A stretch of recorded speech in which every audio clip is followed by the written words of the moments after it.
Okay, children.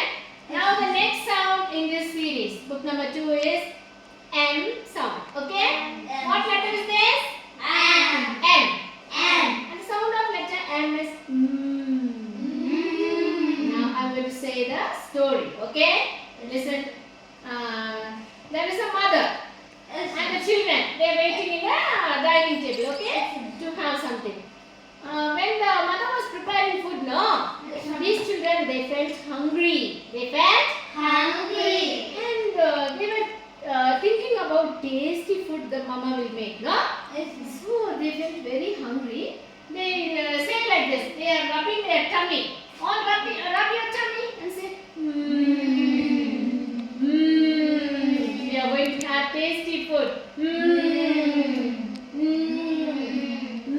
Is the sound of letter M. Okay? Mug. Then what else can Meal. The food, okay? Swim.